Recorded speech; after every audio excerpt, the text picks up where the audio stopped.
네, 날씨가 많이 춥죠? 네, 아직 많이 도착을 안 하셨는데 찬양을 할 텐데, 여러분 오늘은 금요일, 저희가 이 금요일 날 모이는 이유가 기도하려고 왔잖아요. 그죠? 네. 저희가 찬양할 때 우리의 마음의 문을 먼저 일단 열고, 그리고 우리의 찬양을 통해서 하늘의 문을 열어놔야 돼요. 하늘의 문을 열고, 그리고 목사님께서 선포하시는 그 하나님의 말씀을 들을 때, 그리고 그 말씀을 듣고 우리가 기도에 들어갈 때, 비로소 우리가 기도하는 그 의미가 하늘에 전달이 되고, 바로 이 기도의 시간, 이 예배의 시간 가운데 우리에게 임하는 성령의 임재가 달리 나타날 겁니다. 오늘 찬양하시면서 먼저 우리의 마음을 열고, 그리고 하늘의 문을 여는 그런 시간이 되기를 바랍니다. 우리 함께 찬양하겠습니다. 우리 함께 기도해.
하나님 감사합니다. 오늘도 추운의 위기 가운데 우리의 발걸음을 주님 앞에 나와 함께 찬양하고 또한 주의 말씀을 듣고 또 하나님 앞에 우리가 기도하는 시간 갖게 하심을 감사합니다. 하나님, 이 시간 먼저 우리의 마음의 문을 열도록 주님 도와주시옵소서. 우리의 마음 문이 열리고 하늘의 문이 열릴 때 우리가 하나님의 말씀을 들으며 그 말씀을 붙잡고 우리가 기도할 때 하늘 문이 열림으로 우리 기도가 하나님 앞에 올라가는 귀한 은혜가 오늘 이 시간 가운데 우리에게 임하기를 소망합니다. 주님, 우리에게 큰 은혜를 베풀어 주시옵소서. 예수님의 이름으로 기도했습니다. 아멘. 이 마지막 날에 함께 찬양하겠습니다.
오늘 우리가 이 기도 가운데 자녀들이 환상을 보고, 자녀들이 예언을 하고 청년들이 환상을 보고 아비들이 꿈을 꾸는 그런 일들이 우리 교회 가운데, 우리 공동체 가운데 일어나기를 소망합니다.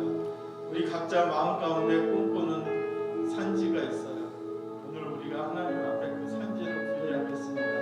하나님, 이 산지를 내게 주시옵소서. 우리 마음 가운데 소망하는 그 모든 것들 하나님 앞에 구하는 그런 시간이 되기를 바랍니다. 주님이 주신 땅으로 함께 찬양하겠습니다.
주님을 신뢰함으로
주님을 신뢰함으로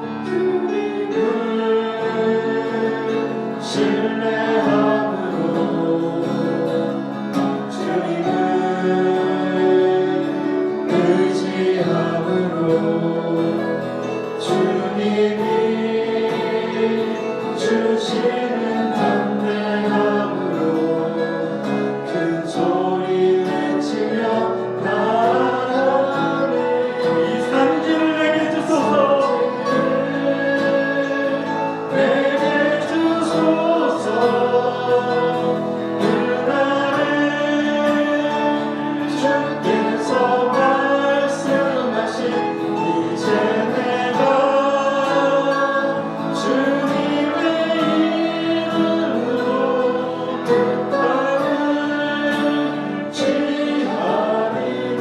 이 산지를 내게 주소서. 내게 주소서. 그날에 주께서 말씀하신 이제 내가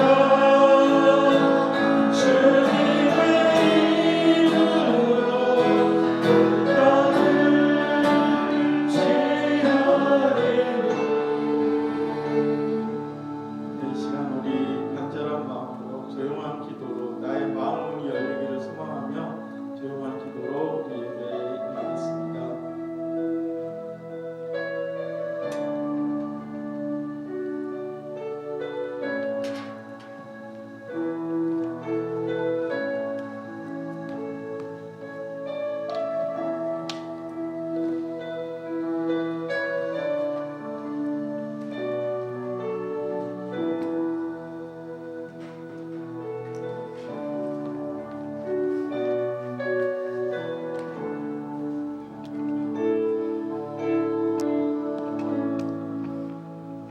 기도하겠습니다. 하나님 감사합니다. 오늘 저희들을 부르시고 주의 은혜 아래서 하나님 기도회를 갖게 하심을 감사합니다. 이 심야 기도회가 우리의 마음에 진정 주님을 향한 아버지 하나님의 소통과 그리고 교제의 시간이 되도록 은혜를 베풀어 주옵소서. 우리 영성이 아버지 하나님의 이 암울한 시대 속에서 더욱 빛나게 하시기를 원합니다.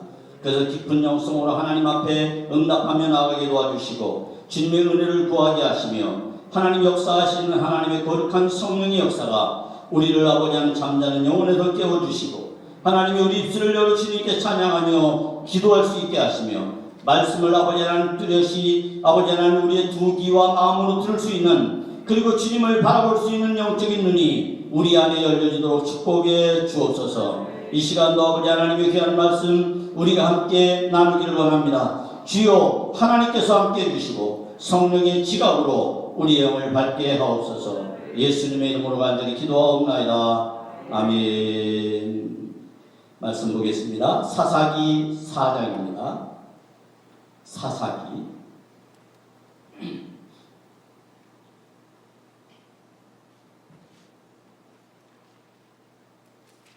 사사기 4장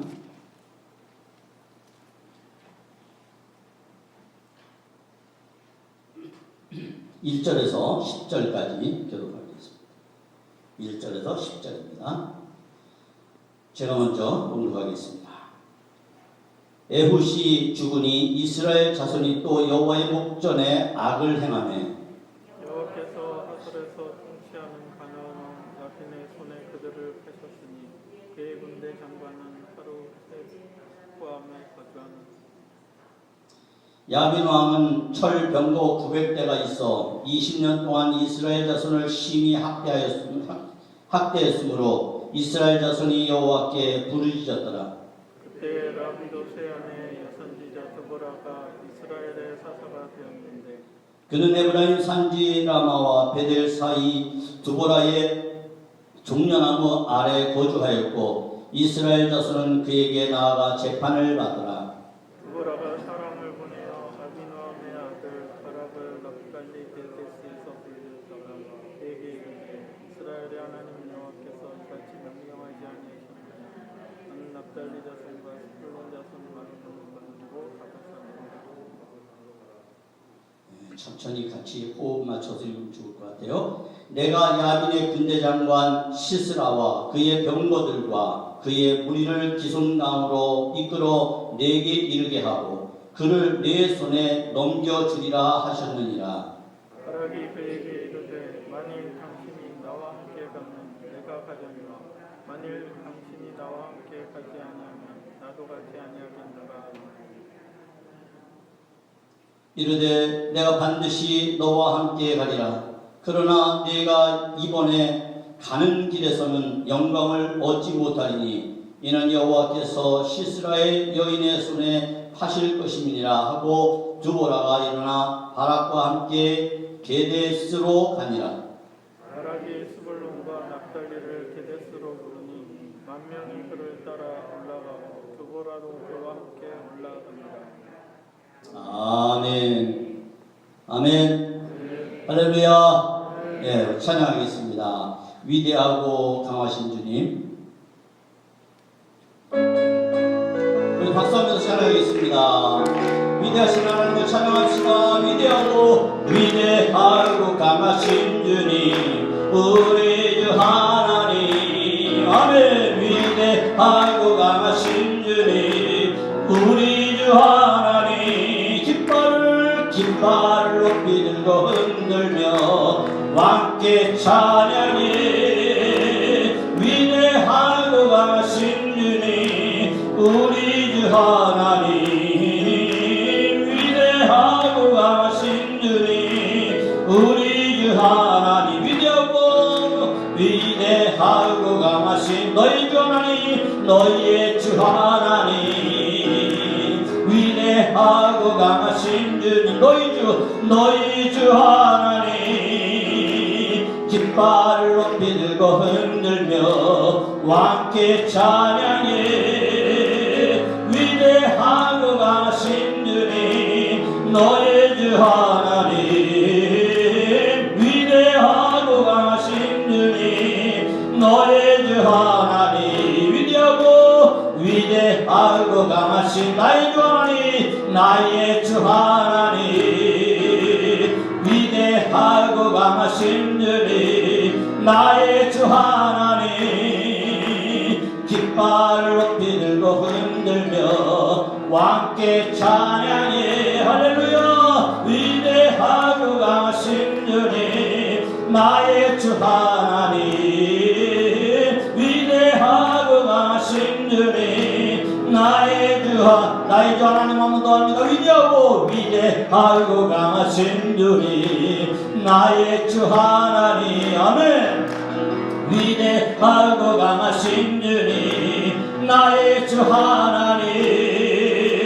깃발을 높이 들고 흔들며 왕께 찬양해. 위대하고 강하신 주님, 나의 주 하나님. 위대하고 강하신 주님, 나의 주. 한 번 더 할까요? 위대하고 강하신 주, 나의 주 하나님. 아멘. 위대하고 강하신 주님, 나의 주 하나님. 깃발을 높이 들고 흔들며 왕께 찬양해. 위대하고 강하신 주님, 나의 주 하나님. 위대하고 강하신 주님, 나의 주 하나님. 할렐루야. 박수로 하나님 앞에 한번 드립시다. 할렐루야. 할렐루야. 예, 감사합니다. 우리 이따가 다시 한번 하겠습니다. 끝나고는 2배 찬양을 하도록 하겠습니다. 오늘 여러분과 함께 나누게 될 말씀이 사사기. 참 재밌는 성경입니다. 사사기는. 그럼에도 우리가 좀 이해를 많이 해야 돼요. 그리고 왜 하나님이 그런 선택을 하셨는가를 꼼꼼히 따져볼 수밖에 없는 그것이 바로 사사기다. 오늘 여러분과 함께 그 첫 시간으로 하나님께 소명을 받은 사람이라는 말씀 제목으로 함께 은혜를 나누겠습니다. 하나님 앞에 소명을 받은 사람은 어떤 사람들인가? 여러분이 아마 이제 잘 기억은 못하고요. 저도 이것이 이제 소설 가운데 있는 내용이 영화로 되었다는 것을 알고 있는데요. 드오리아의 소설 중에서 영화로 아주 유명한 하이눈이라고 하는 영화가 있어요.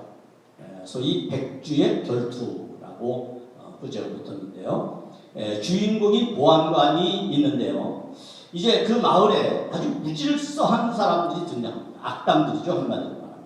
이 악당들이 양민들을 막 괴롭히고 분야자들을 거의 희롱하고 그리고 이런 일들을 약탈하고 이런 일들을 벌이는 겁니다. 보안관이 참을 수가 없어서 보안관이 이제 그들과 결투를 하게 됩니다. 이때 보안관이 자기 혼자 그 많은 악당들을 상대할 수 없으니까 그 마을 사람들에게 이런 요청을 하죠. 나와 함께 싸울 사람이 있으면 나와달라고. 내가 원하는 사람은 총을 잘 쏘는 사람이 아니라 이 일은 내일이다. 이 일은 내일이다 라고 생각하고 결심하는 사람은 나와달라고 얘기를 했어요. 나왔을까요? 아무도 나오지 않았어요. 왜? 그건 보안관의 일이라고 생각한 거예요. 우리가 왜 그런 일을 해? 아주 합리적인 사고가 발달하면 그렇게 되는 거예요. 그래서 이 보안관은 어쩔 수 없이 결투를 해야 되겠고, 그래서 그 많은 무리가 혼자 결투하는 아주 운명스러운 그런 모습이 그려지는 게 이 영화입니다. 여러분, 이 영화에서 이 보안관의 말이 오늘 하나님 앞에서 소명을 받는 사람에게 있어서 아주 중요한 저는 모티브가 되고 시작이 된다고 생각해요. 즉 다시 말하면 하나님께서는 오늘 우리를 선택하실 때에 어떤 사람을 선택하냐? 잘나고 지혜롭고 지식이 많고 뭐 이런 사람 선택하지 않아요. 그렇다고 어리석은 사람을 선택할까요? 성경은 물론 미련한 자를 선택한다고 말했지만 그 미련하다는 말이 어리석은 것을 말하는 건 아니에요. 적어도 우리가 그 어떤 사정 보지 않고 이 일은 내일이다. 이것은 내가 맡아야 될 일이다.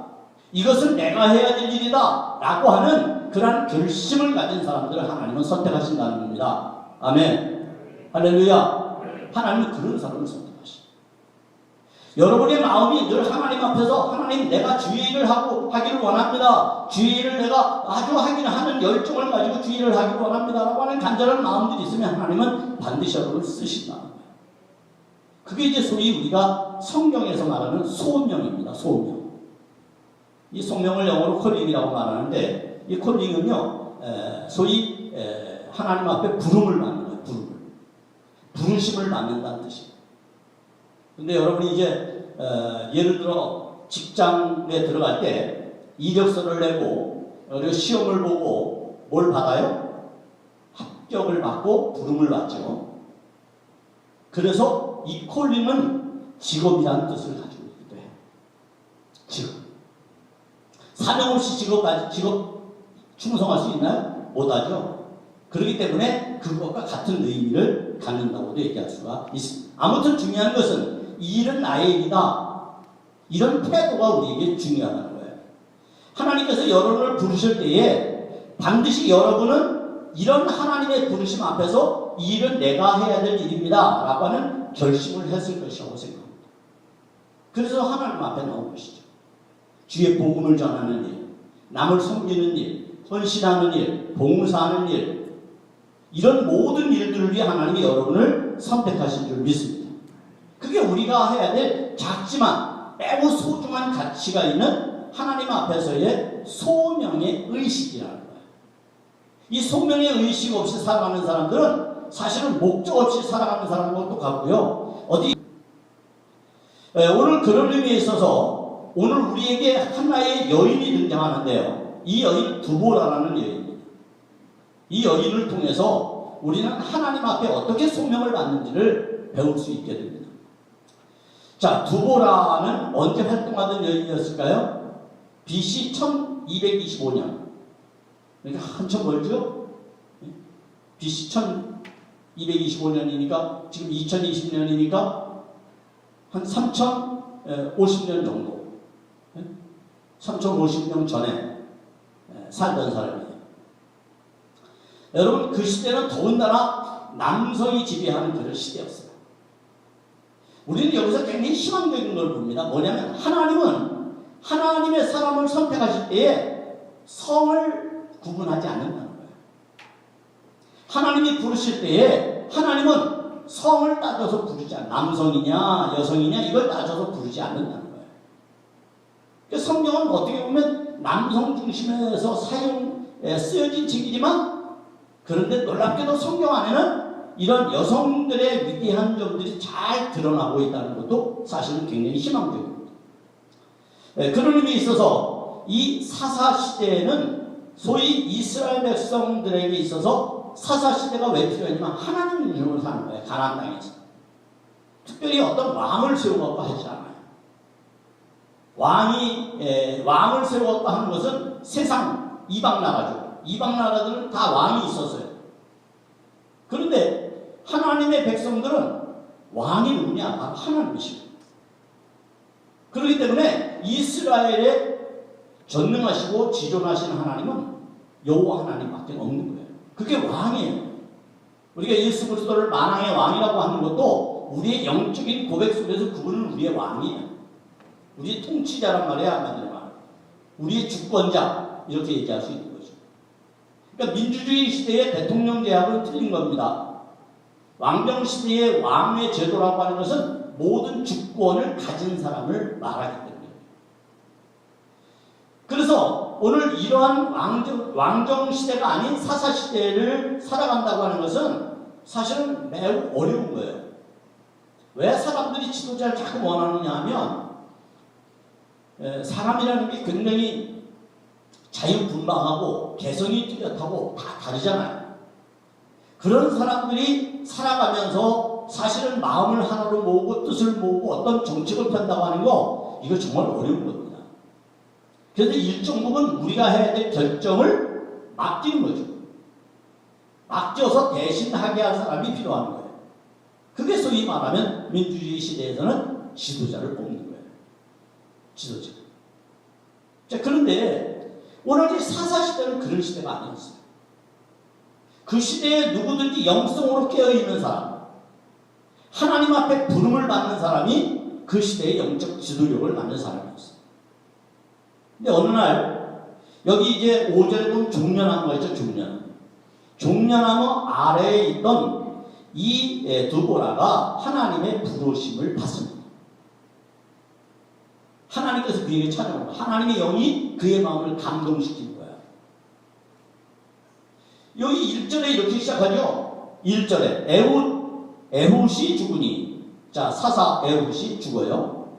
죽으니 이스라엘 자손이 또 여호와 목전에서 뭘 행했다고요? 악을 행했습니다. 자, 하나님의 백성이 하나님의 중심으로 성결하고 거룩하게 살아가야 하는데 악을 행하고 있는 거예요. 하나님의 뜻을 거스리는 거죠. 그런 이스라엘 백성들을 보면서 하나님께서 어떻게 하셨다 그랬어요? 여기 2절에 보니까 어떻게 했어요? 3절에 보니까 아빈 왕에게 20년 동안이나 학대를 당하게 했어요. 하나님께서 20년 동안이나 이 가나안 왕 야빈에게 학대를 당하는 어처구니 없는 일이 벌어진 거예요. 그런데 이 야빈 왕, 가나안 왕 야빈은 어떤 사람이냐 하면 여기 철병거 900대를 가지고 있는 사람이었어요. 철병거. 그러니까 그 시대로 말하면 최첨단 무기를 가진 사람. 최첨단 무기. 우리나라도 예전에 제가 군대 생활할 때 저희 선배들이 군대 생활할 때는 재래식 무기였어요. 재래식 무기라고 하는 것은 2차 대전 때 사용하던 이 노후화된 무기들, 그 무기 체계를 가지고 그대로 운영하는 거였죠. 그런데 지금은 어떤지 아세요? 지금은 재래식 무기가 없어요. 있어야 아주 간혹 있어요. 지금은 다 최첨단 과학의 무기들이에요.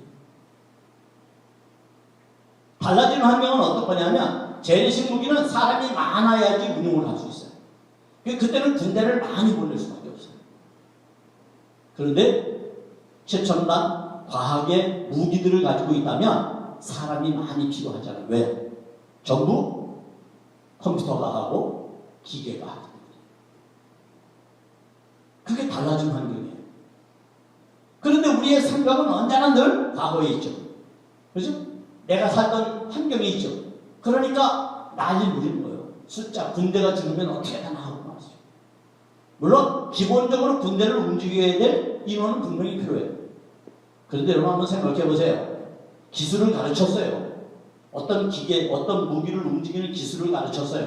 근데 이 사람이 2년 있다가 제대로 해버려요. 낭비 아니에요. 낭비죠. 그러니까 이제 우리도 지국군인을 뽑아야 돼요. 모병제를 해야 돼요. 그게 앞으로 가야 될 길이라고 저는 분명히 믿어요. 지금 뭐 그런 얘기하면 난리 부리죠. 그러나 여러분 알아야 돼요. 모르면 안 돼요. 이건 인정하지만 할 수가 없는 거예요. 국민들 여론이 안 그러니까. 그러시면 갈 수밖에 없어요. 그것도 안 되면은요, 외국인 모병도 뽑아야 돼요. 지금 그런 나라들 많아요. 외국인 뽑아가지고 군인으로 하는 나라들이 많아요. 여러분. 월급 주면서. 군대가 힘들잖아요. 안 가려고 그러잖아요. 세금 받아서 그 사람들에게 월급 주면서 하는 거예요. 용병으로 주는 거예요. 용병. 여러분, 당시 이 철병거를 가지고 있다고 하는 것은요, 감히 누구든 이 왕에게, 야빈 왕에 대들 수가 없어요. 뭐 이 시대에 아직까지 뭐 등장해서 사용되어진 유일한 정말 막강한 무기는 그 핵무기잖아요. 그죠? 핵무기가 실험이 됐어요? 안 됐어요? 실전에서 투여가 됐어요? 안 됐어요? 됐죠? 일본에. 히로시마 나가사키. 그래서 그 무서운 거를 인류가 경험한 거예요. 그러니까 이제는 핵무기를 가지면 안 된다라는 거죠. 왜? 그건 단지 무기가 아니라 모든 인류를 멸망시킬 수 있는 것입니다. 전 세계에 핵무기가 얼마나 많은지 아세요? 그래서 심각한 거예요. 점점. 인간의 탐욕이 만들어놓은 결과들이죠. 자, 우리가 가만히 생각해 보면 성경의 역사를 가만히 보면 아브라함 시대의 정점이었어요. 사실 성경의 역사를 보면 아브라함 시대 때부터 사람들이 전쟁을 하기 시작했어요. 그 전까지 전쟁이라는 게 없었어요. 아브라함의 여러분 기사를 보면 싸우잖아요. 부족끼리 싸우잖아요. 뭐 때문에 싸워요? 목초지, 유목민이었기 때문에 우물 가지고 싸우고, 그리고 초지 갖고 싸우죠. 그건 싸운다는 표현이지만 사실 전쟁이에요. 그 시대는. 그런 일이 벌어지면서 영토 싸움이 되고, 그리고 힘을 과시하고 제국이 만들어지고, 이런 결과들이 참 생기는 거예요. 이게 이제 인간의 탐욕의 역사가 만들어낸 하나의 결과, 아픔이라고 할 수가 있는데, 아무튼 막강한 군사를 가지고 야빈이 지금 이스라엘을 20년 동안이나 통치하면서 엄청난 학대를 가하게 된 겁니다. 모든 백성들은 주눅이 들었죠. 그죠? 왜냐면 어떻게 할 수가 있는 방법이 없어요. 이길 수 있는 기술이 있는 것도 아니고, 힘이 있는 것도 아니고, 능력이 있는 것도 아니에요. 그러면 하나님이라도 열심히 의지하고 믿어야 되는데 그것도 아니에요. 그러니 이게 바보 같은 거죠. 자, 이런 백성들을 보면서 하나님께서 그들을 여전히 사랑하신다고 하는 것은 이건 기적이에요. 저 같으면 사랑 못할 것 같아요. 근데 사랑하나. 그래서 그때마다 방향을 잡아주기 위하여 사사들을 세우는 거예요.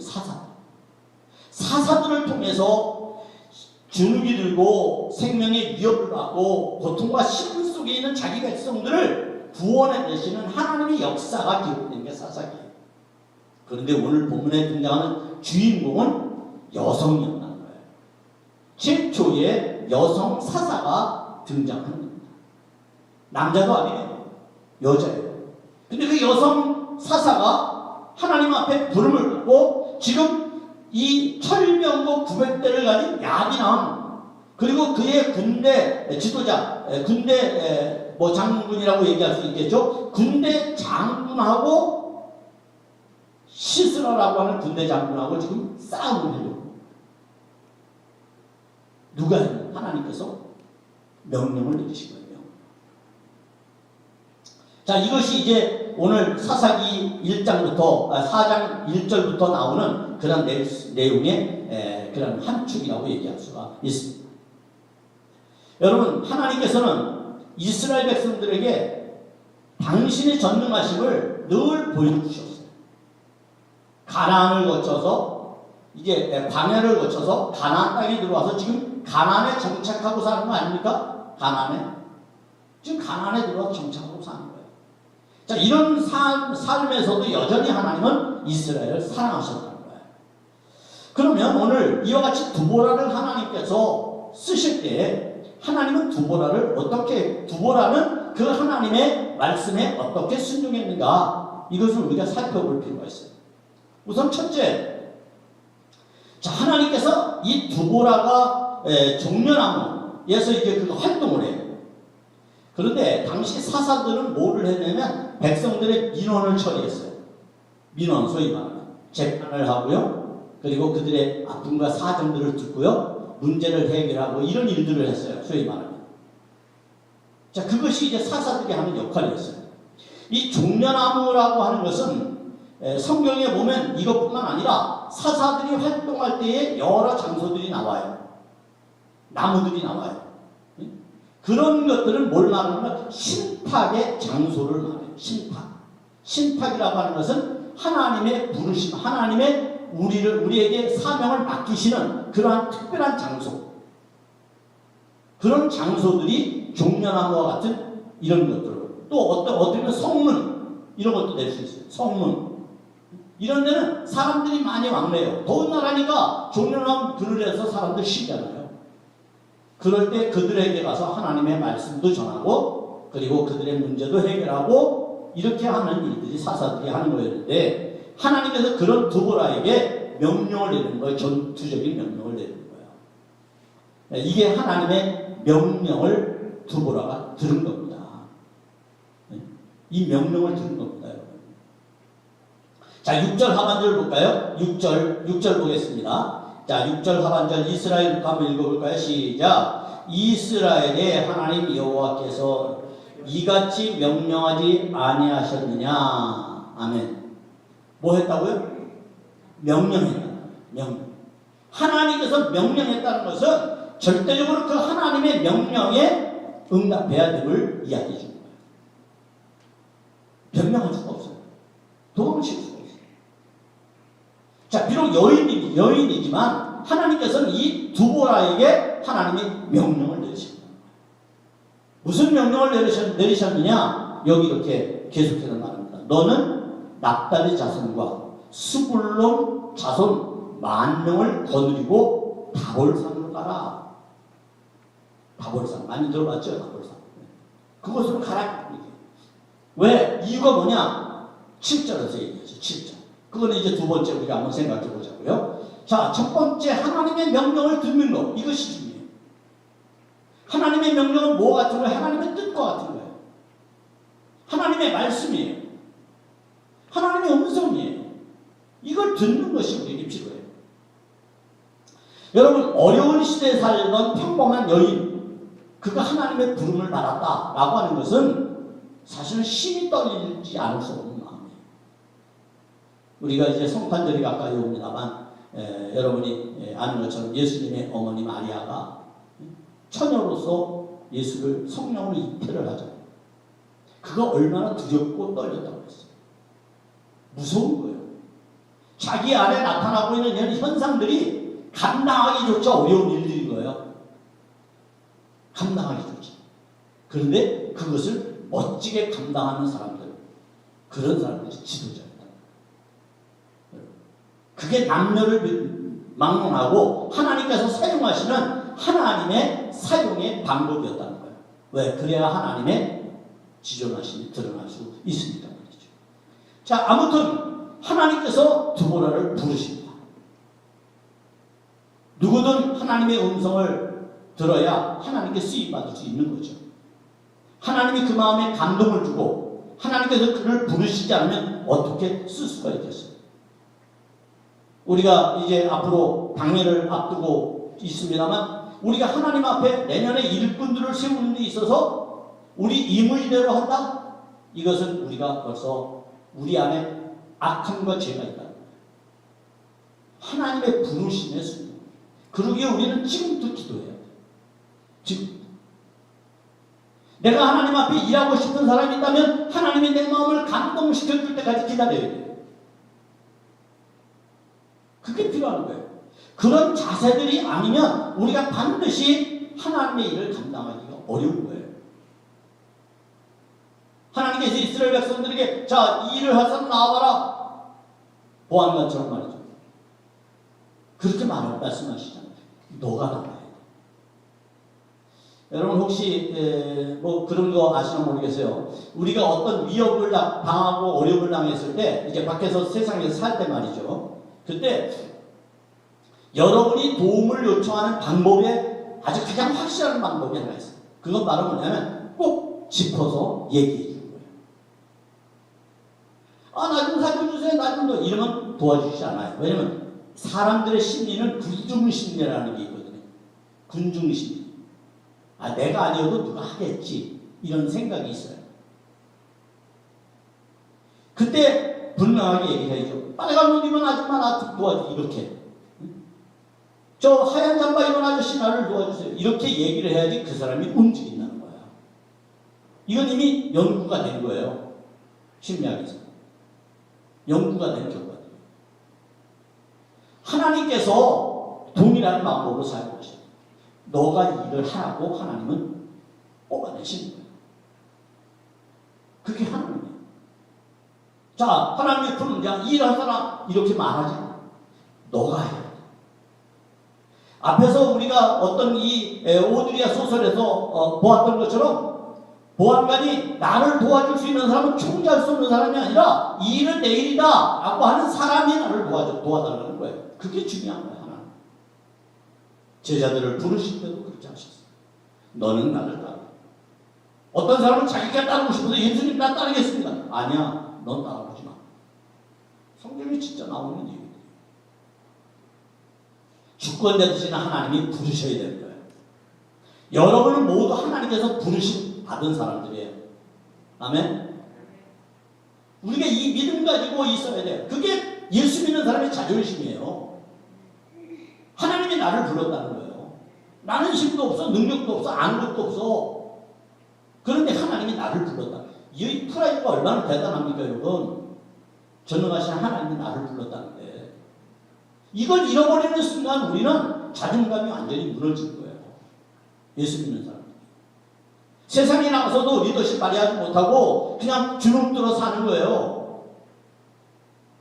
그런데 하나님이 나를 불러서 그럼 어디 가든지 나는 하나님이 부르신 사람이야 라고 해서 교만하라는 게 아니라 그들을 하나님의 방법대로 이끌어가는 거죠.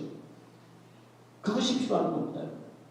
그것이 정말 믿음으로 하나님 앞에 서는 소명을 받은 자라고 얘기할 수 있습니다.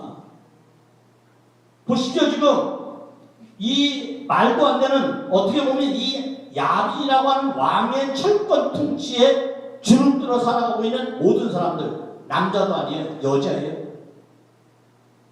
그런 두보라를 하나님이 선택했을 때에는 두보라가 뭐를 봐야 되느냐?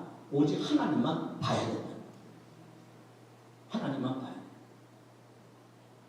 그래서 두보라는 결국 하나님의 음성을 듣게 되는 그런 은총을 얻게 됩니다. 개인으로 볼 때는 불행한 일일 수도 있어요. 그러나 하나님이 선택했을 때는 하나님이 그 인생을 책임지는 거예요. 아멘? 그렇기 때문에 우리는 하나님의 은혜 속에서 사는 것이 얼마나 복된지를 고백해야 되고 그것을 믿어야 합니다. 자, 그러면 하나님의 음성을 어떻게 들을까요? 하나님이 나를 선택하실 때 음성을 조금 더 들어야 될 거 아니에요. 우리가 두보라를 한번 생각해 보자고요. 두보라는 어떻게 해서 하나님의 음성을 들었을까? 자, 두보라가 이미 5절 말씀에 보면 종려나무에서 하나님이 그를 찾아오기 전까지 그는 뭐를 했어요? 에브라임 산지와 라마와 베델 사이에 두보라가 그곳에 거주하면서 이스라엘 자손은 그에게 나아가 재판을 받았다 그랬어요. 그가 벌써 지도자로서 삶을 살아가고 있었다는 거예요. 그때 두보라는 하나님의 음성을 어떻게 들었느냐?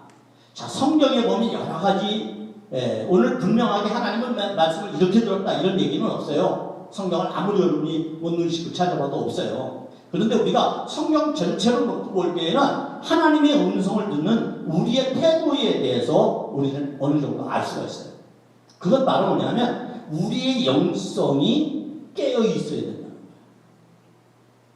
영적인 자각이 있어야 된다는 거예요. 무감각 상태가 아니에요. 그러니까 지금 이제 제가 심야기도 하는 것도 다 수요예배, 주일예배, 주일 설교와 수요예배와 다 지금 연결되는 거예요. 자, 영적인 자각이 우리 안에 일어나야 돼요. 자, 생각해 보세요. 지금 이 이방 왕에게 통치를 받아요. 그것도 철권 통치를 받아요. 그런 이스라엘 백성들에게 영적인 깊은 자각이 있을까요? 없어요. 없어요. 자각이 있었다면 지배를 받지도 않았겠죠. 그죠, 여러분? 생각을 해보세요. 우리 역사에 수많은 외세 침입이 있었고 통치가 일어났잖아요. 그때 얼마나 무기력했어요, 여러분. 깨어있는 사람이 없었고 깨어있는 사람까지도 다 없애버리는 그런 시대였잖아요. 그러니까 이 철권 통치라는 게 그만큼 무서운 거예요. 자, 그런 상황에서 지금 두보라가 영적으로 자각하는 여인이었다는 거예요. 깨어있는 사람이었다는 거예요. 그래서 하나님의 뜻을 분별할 수 있었다는 것이죠. 하나님이 그에게 말씀할 때에 그 세미한 음성까지도 들을 수 있는 그러한 영적인 자각이 우리에게 필요합니다.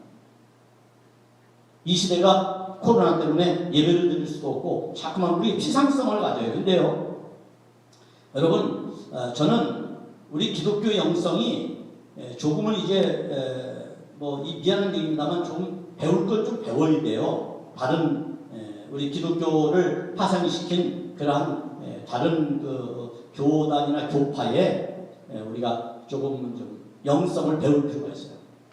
우리 한국적인 영성은 독특합니다. 전 세계에 이런 영성을 가진 나라는 없어요.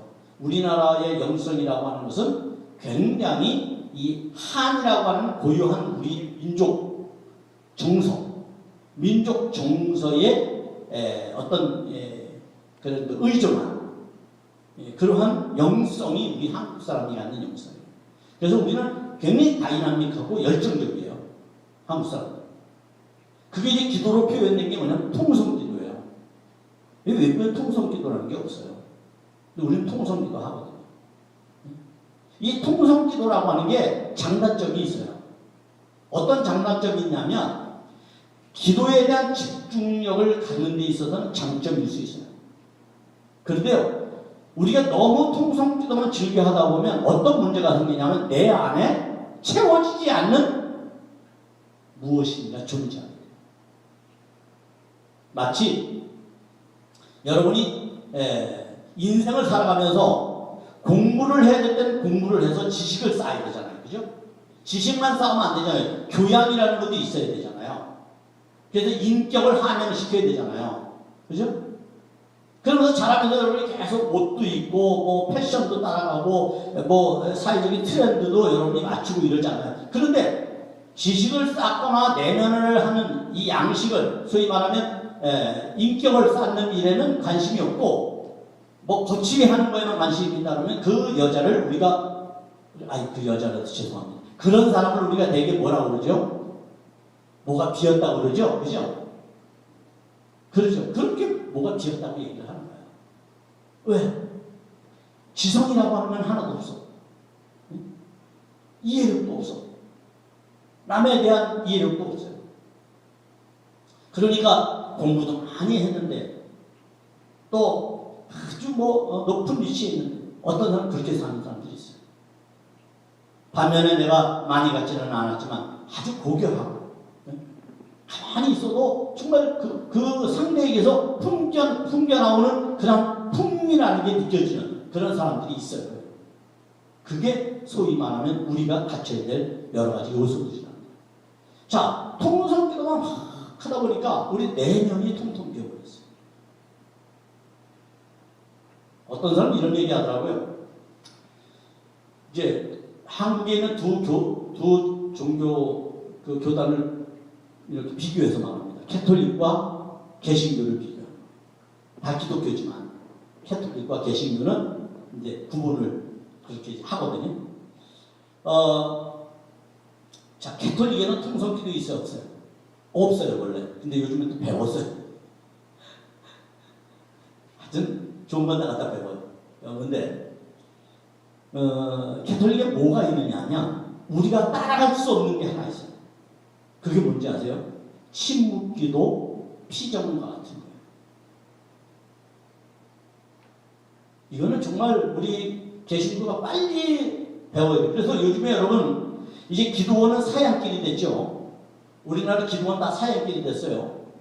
뭐 우리나라에서 기도원 그러면 지금 살아남아 있는 건 두세 개밖에 안 돼요.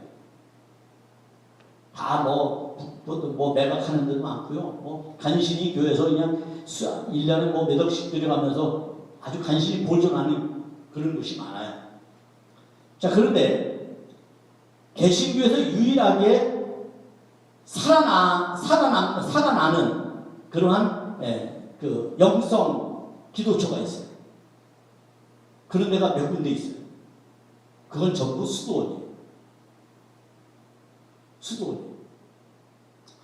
우리 감리교회 어떤 목사님은 은퇴하고요. 저 충주에다가 무슨 수도원이래요? 아주 들어가면 못 나오는 수도원 있잖아요. 그걸 찾았어요.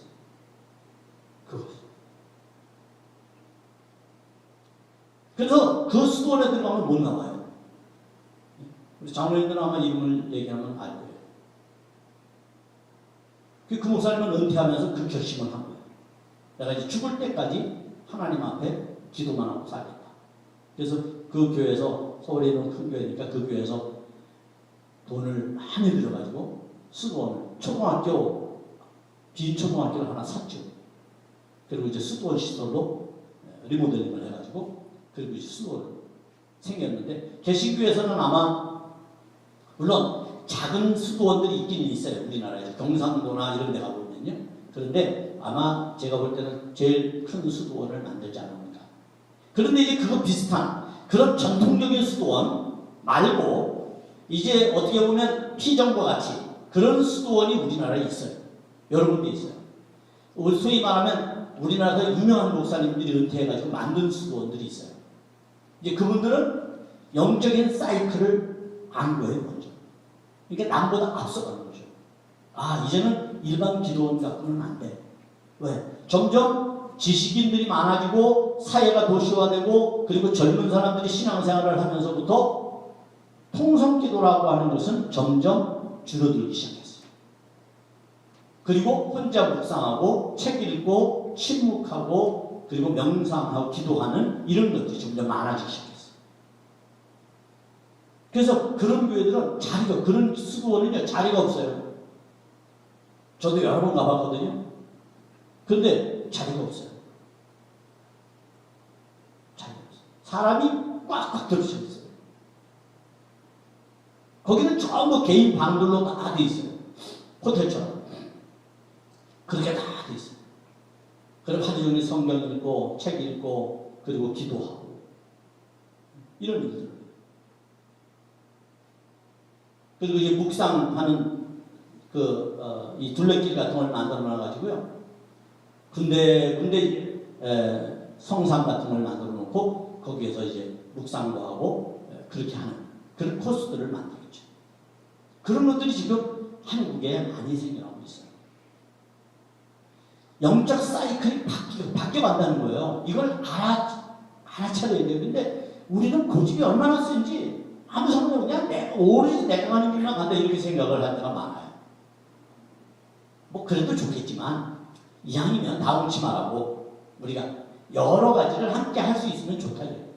그게 거북한 것이다. 죄 짓는 건 아니잖아요. 이제 그런 다양함이 우리 안에 있어야 된다는 거죠. 자, 깨어있다라고 하는 것은 영적으로 자각하는 건데, 이제 그래서 아까 제가 얘기하다 많은 게 있어요. 그래서 어떤 이제 학자들은 캐톨릭과 개신교의 차이점을 뭐라고 얘기를 하냐면, 캐톨릭은 어떤 문제가 생기면은요, 시끄럽지가 않아요. 그죠, 여러분? 시끄럽지 않죠? 캐톨릭 문제 없는 것 같죠? 엄청 많아요. 친구들은 문제 많고요. 많아요. 근데 조용히. 그럼 모르는 척 하는 걸까요? 아니죠. 그 사람들은 침묵하는 거를 일상화해버렸어요. 말로도 하지 않아요. 근데 우리는 막 통성기도 계시면 막 통성기도 하고 막 그냥 이러다 보니까 뭐만 터지면 소리 지르는 것부터 시작해. 이게 이제 우리가 영성이 뭔가 좀 잘못 포커스를 맞추고 있다. 이런 반증이 되는 거예요. 이런 반증. 우리 안에. 그러니까 저는 두 가지를 다 해야 된다고 생각해요. 왜? 우리는 이미 하나님 민족이니까 우리는 뭐 체질적으로 우리가 의식적으로 그런 사람들이에요. 다혈질적이잖아요. 그러니까 우리가 통성적인 거 해야 돼요. 할 때는 해야 돼요. 그렇지만 그것만 해서는 안 돼요. 침묵을 훈련해야 되는 것도 해야 돼요. 제가 공부할 때 미국에 있는 베네딕트 수도원이라고 하는 데 들어갔어요. 일주일 동안 들어가 있는데요. 그야말로 지옥이에요. 말하고 싶어 죽겠고요. 떠들고 싶어 죽겠고요. 근데 걸어다니는 것도 소리를 내서 안 해요. 그렇게 어려워요, 심리. 우리 한국 사람들은 어디 가든지 두세 명만 모이면 시끄럽잖아요, 떠들기에. 우리 또 소리를 막 질러가면서 얘기를 해야 되잖아요. 그러니 얼마나 고통스러울까 생각을 해보세요. 그게 참 어려운 거더라고요. 보통 어려운 거예요. 이게 습관화됐다고 하는 게 참 어려운 거예요. 습관. 그러니까 우리가 어떻게 영성을 훈련하느냐에 따라서 여러분 보세요. 지금 두보라가 그 시대에 강압과 억압과 포악 때문에 그냥 막 주눅들어 살아가고 있는 그런 세계 속에서 두보라만이 하나님과의 관계 속에서 열려있는 영성이 깊이가 있었다는 거예요. 그만큼. 그러니까 하나님의 음성을 듣는 거예요. 못 들어도. 다른 사람은 못 들어도. 이게 필요한 거죠. 하나님의 음성을 듣는다는 게 뭐겠어요? 뭐 여봐라, 문제야, 세기야 이러면서 얘기하실까요? 그런 게 아니죠. 나에게 잔잔하지만 감동을 줘서 시대를 이기고 이건 아니지. 하나님의 백성인데 지금 이스라엘이 왜 이방 사람한테 지금 지배를 받고 고통을 받고 있어? 그런데 20년 동안이나 아마 끊임없이 기도했을 거라고 생각해요. 그때 하나님께서 자신감을 준 거죠. 성경에 보면 이런 말씀이 있어요. 마태복음 13장 16절에 너희 눈은 봄으로 너희 귀는 들음으로 복이 있다. 우리가 보고 듣는 게 복이 있어야 됩니다. 보고 듣는 것이 다 복이 아니에요. 다 복이 아니에요. 마태복음 8장 18절에는 이렇게 말씀해요. 눈은 있어도 보지 못하며 귀가 있어도 듣지 못하느냐 또 기억하지 못하느냐 이렇게 얘기했어요. 예수님께서 타직한 거예요. 시대에 살아가는 사람들이 너무 자기에만 자기 욕망에만 빠지고 자기 욕심에만 빠져서 살아가니까 말이죠. 하나님과 교제하거나 교통할 시간이 없는 거예요. 이거에 대해서 예수님이 책망을 하시는 말씀이에요. 여러분 요한복음 14장 26절에 이런 말씀 있는 거 기억하시나요? 이런 말씀이 있어요. 보혜사 곧 아버지께서 내 이름으로 보내실 성령 그가 너희에게 모든 것을 가르치고 또 모든 것을 생각나게 하리라 라는 말씀이 있습니다. 성령을 받은 사람은요 자기가 어떤 어려움과 곤경과 역경과 환난 가운데서 하나님의 말씀을 하나님의 가르침을 따르게 되어 있어요. 그 가르침에 순종하게 되어 있어요. 그 부르심에 순종하게 되어 있어요. 그뿐만 아니에요. 생각하게 하시는 하나님의 말씀을 생각하게 하시는 성령이 하시는 역할이에요. 성령이요. 그러니까 성령의 지각이 뛰어난 사람은 하나님의 뜻을 분별하는 사람이에요. 그래서 저는 최고의 은사는 영적인 분별력이라고 생각해요. 영적인 분별. 그거 없으면 공든탑이 하루아침에 무너질 수 있어요. 은사 중에 최고는 뭐예요? 사랑이라고 고린도서에서 말하죠. 그죠? 사랑. 그게 최고의 은사예요. 여러분 우리가 생각해 보십시오. 하나님 앞에서 두보라는 영적으로 매우 암울한 시대였지만 하나님께 집중해서 자기의 영성이 깨어있는, 의식하는, 살아있는 영성을 가지고 있었다는 거예요. 그랬더니 하나님이 그를 불러내신 거예요. 아마 이 밤에 이제 제자리에 나와서 여러분 기도하는 여러분들 영성도 이와 같을 거라고 생각해요. 잠자는 영성이 아니라 깨어있는 영성으로 살아야 될 필요가 있어요. 우리가 성경은 게으름을 피우지 말라고 말하죠. 도적같이 그분이 언제 오실지 모른다고 말하죠.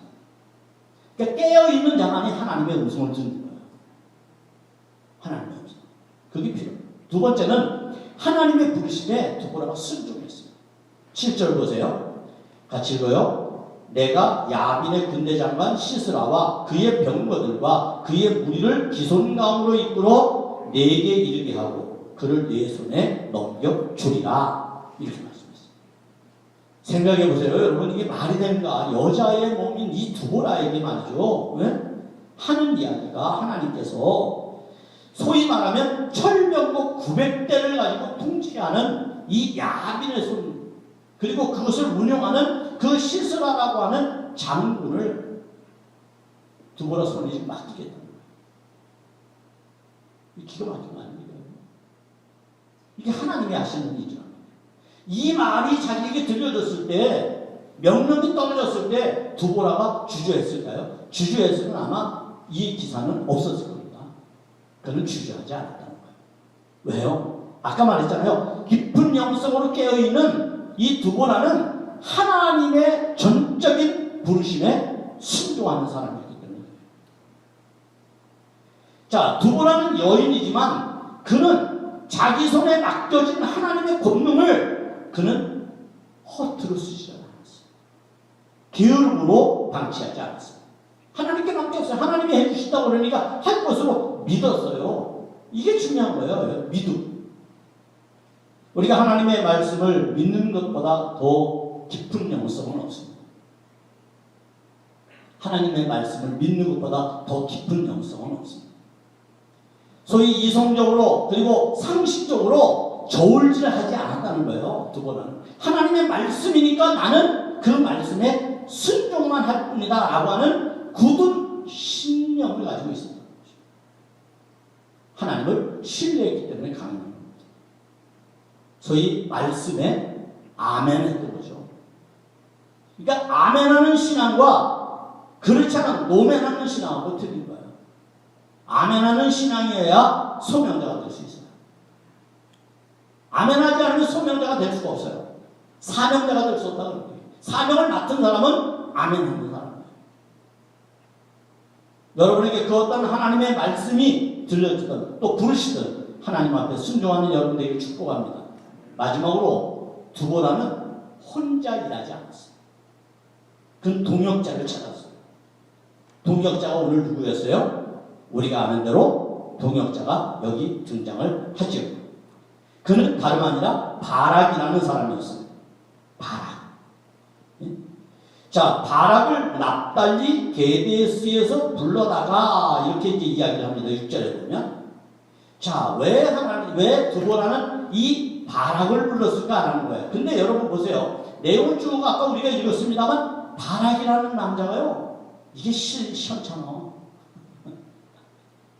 아니 그래도 두보라가 여자잖아요.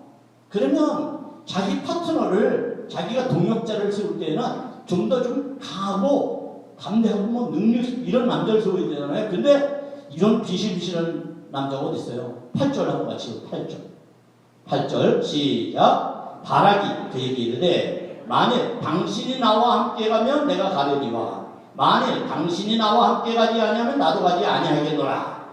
아주 배짱을 부리고 있어요. 지금 누구한테 함께 가자는 거예요? 두보라에게 함께 가는 거예요. 두보라가 이 바락에게 하나님이 너에게 명령을 줬으니까 내가 너에게 지금 명령을 내린다는 거예요. 그러니까 너는 그렇게 하나님을 믿고 해라. 두보라는 순종했는데 지금 바락은 난 죽어도 혼자는 못 가요. 두보라 여자잖아요. 근데 당신이 나하고 함께 가면 나 갈 거고 당신이 나하고 함께 안 가면 난 안 가. 참 못난 셈이죠? 이런 못난 사람이 있어요. 그러나 여러분 두보라는요 어떻게 합니까? 9절에 보세요. 이렇게 말합니다. 이르되 내가 반드시 너와 함께 가리라 이렇게 말해요. 그런데요, 가긴 가는데 바락이 이게 참 바보짓을 해가지고 자기가 영광을 얻어야 될 걸 얻지 못하는 일이 나타나요. 그래서 9절 이렇게 말해요. 그러나 내가 이번에 가는 길에서는 영광을 얻지 못하리니. 네? 왜요? 왜요? 두보라하고 함께 가잖아요. 그러면 이 시스라를 누구에게 준대요? 여인의 손에 판다는 거예요. 여인의 손에. 누구의 손에? 두보라의 손. 아니, 두보라가 바락에게 하나님이 너한테 이렇게 맡겨준다 그랬으니, 넘겨준다 그랬으니까 너가 가서 싸워. 그러면 그래요? 알았어요. 아멘. 그리고 가면 되는데 하나님 못 간다. 당신이 나하고 함께 가면 가겠다. 네? 이런 바보짓을 하는 거예요. 여러분, 그러나 두보라에게서 배울 수 있는 것은 뭔지 아세요? 그는 자기가 아무리 큰 영광이라도 자기 혼자 차지하려고 하지 않았다. 하나님의 일은요, 함께 하는 거예요. 소명을 받는다고 하는 것은 내가 교만해지라고 하는 것이 아니라 다른 사람의 연약한 사람들을 붙잡아주고 그들을 도와줌으로써 하나님 앞에 더불어 함께 일하라고 우리에게 부르시는 하나님의 은혜가 있는 줄 믿습니다. 그게 우리에게 중요한 거예요. 여기서 배워야 될 건 그거예요. 두보라가 참 지혜 있는 여성이에요. 리더십이 아주 좋은 여성이죠. 어차피 그가 차지해야 될 건데 그가 혼자 가도 되잖아요. 근데 아닌 거예요. 함께 하기를 원한 거예요. 함께 하기. 우리가 주의 일을 하는 데 있어서 함께 하는 것처럼 아름다운 일은 없습니다. 혼자 하려고 그러면요, 그건 혼자 영광을 독차지합니다. 함께 해야 돼요. 교회는 함께 해야 돼요. 우리 여성교회가 주중에도 보면 함께 나와서 일을 하는 거 보면 참 정말 제가 너무 그냥 감동이 돼가지고 야, 옷 한 벌씩이라도 사주고 싶은데 그게 없어. 그게 없어. 너무 감사해요. 너무 감동돼요. 그게 여러분 얼마나 교회를 지금 코로나 시대 아닙니까? 근데 교회가 이 빈집처럼 좀 계속 있으면 안 돼요. 곰팡이스러워요. 사람이 하면서 산소도 공급해주고 말이죠. 따뜻한 온기도 공급해주고. 비록 낮이지만 우리 교회 참 좋잖아요. 낮에 불 다 꺼면 얼마나 또 와서 기도하는 사람도 있고. 뭐 이런 어떻게 보면 우리 교회가 사람들에게 열려 있어서 사람들이 누구든 찾아가서 함께 할 수 있는 그런 교회라면 얼마나 좋을까. 제가 청년 때 저 남대문에 가면 상동교회라고 있어요. 제가 어릴 때부터 정말 부러운 게 하나 있었어요. 그 부러운 것 중에 하나가 뭐냐면 그 교회를 이렇게 낮에 이렇게 들어가 보면요, 최소한 10명 정도는 여기저기 또 구석진데 앉아가지고 기도하는 분들이 계셨어요. 낮에. 보기 참 좋았어요. 저도 모르게 같이 또 앉아요. 앉아서 뭐 기도하지만 어릴 때니까요, 뭐 특별히 하나님 앞에 그렇게 많이 구할 것은 없잖아요. 그럼 이 십자가만 바라보고 있어요. 그래도 눈물이 줄줄 나고 십자가만 바라보고 있어요. 감동이 돼요. 마음이 평안해지고. 그런 게 있어요. 이게 참 좋은 것 같아요. 분위기를 어떻게 만드느냐에 따라서 그 영성의 가치들이 달라질 것 같아요. 저는 적어도 우리가 하나님의 일을 하는데 하나님께서 우리를 선택하신 것은 하나님의 뜻을, 그래서 하나님은 두보라에게 몇 명을 데려가라고 그래요? 10,000명을 데려가요. 10,000명. 10,000명을 왜 데려가느냐? 그렇게 함께 하는 거예요. 함께 하는 거예요. 바락을 부르는 이유도 있어요. 그 이유가 뭐냐면 그 중에서 가장 핍박을 받는, 소위 말하면 한마디로 말하면 가장 괴롭힘을 당하는 부족이 어디냐면 이 바락에 속한 부족이었어요. 그러니까 더 열심히 살 거라고 생각한 거죠. 그죠? 더 열심히 살 거라고 생각을 했는데 바락은 지금 그렇게 못하고 있는 거예요. 그러니 하나님 앞에서 부름을 받는다고 하는 것, 이미 하나님은 다 계획해 놓고 섭리해 놓으시고 그리고 모든 것을 다 짜 놓으시고 우리를 선택하는데 우리는 그냥 아멘만 하면 되는데 그걸 못해서 늘 문제가 되는 거예요. 이제 우리가 기도해야 될 기도의 제목은 뭡니까? 하나님께서 우리를 부르시고 찾아오실 때 내가 주저하지 않고 하나님만 바라고 하나님만 의지하고 아멘할 수 있는 그런 신앙을 달라고 기도해요. 그 믿음이 진짜 믿음이에요. 그럴 때 여러분의 삶이 하나님 앞에서 크게 쓰임받고 영광이 될 줄로 믿습니다. 찬양하겠습니다. 기뻐하며 승리의 노래 함께 하겠습니다.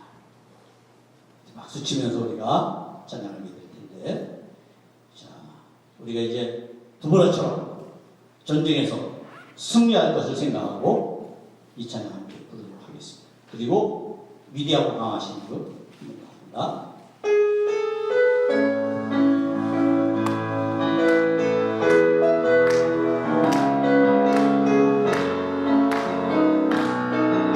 기뻐하며 승리의 노래 부르리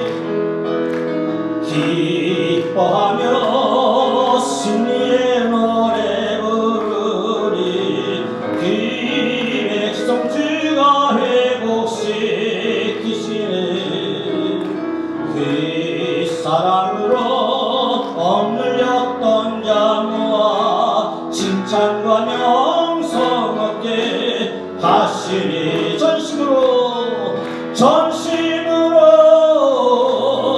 기뻐하리 전능의 왕 함께 하시네 기뻐 외치며 주께 두 손 들리 춤을 추며 왕께 찬양해 모든 원수를 멸하신 주님 전능의 왕 함께 하시니 기뻐하며 아멘 기뻐하며 승리의 노래 부르리 그 백성 주가 회복시키시네 그 사랑으로 억눌렸던 자모아 칭찬과 명성 얻게 하시네 할렐루야 전심으로 기뻐하리 전능의 왕 함께 하시네 기뻐 외치며 주께 두 손 들리 춤을 추며 왕께 찬양해 모든 원수를 멸하신 주님 전능의 왕 함께 하시 전심으로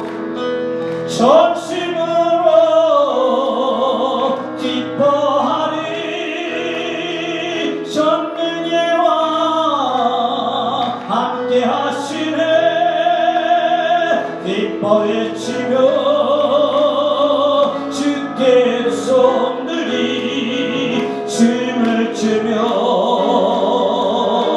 왕께 찬양해 모든 원수를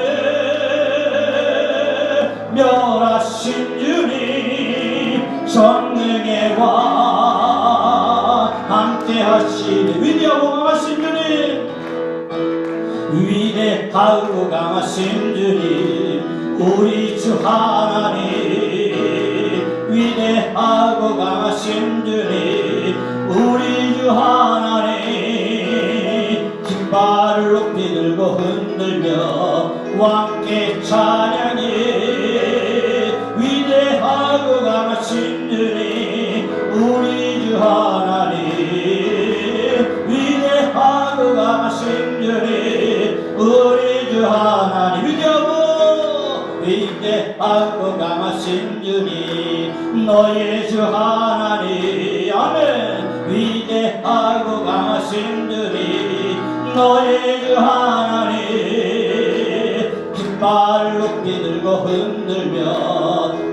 함께 찬양해. 위대하고 강하신 주님 너의 주 하나님, 위대하고 강하신 주님 너의 주 하나님, 위대하고 강하신 주님 우리 주 나의 주 하나님, 위대하고 강하신 주님 나의 주 하나님, 깃발을 높이 들고 흔들며 함께 찬양해. 위대하고 강하신 주님 나의 주 하나님, 위대하고 강하신 주님 나의 주 하나님. 할렐루야. 우리 두 손 들겠습니다. 이제 기도합니다. 하나님, 우리의 삶에서 언제나 주님이 부르실 때에 순종하는 믿음, 순종하는 믿음, 아멘하는 신앙을 얻게 도와주옵소서. 우리가 하나님이 나를 부르실 때 내가 함께 순종하여 일하게 하시고, 그리고 함께 동역하여 일하게 하시고, 함께 더불어 일할 수 있는 믿음과 은혜를 얻게 주옵소서. 우리 주여 크게 한번 외치고 통성으로 기도하겠습니다.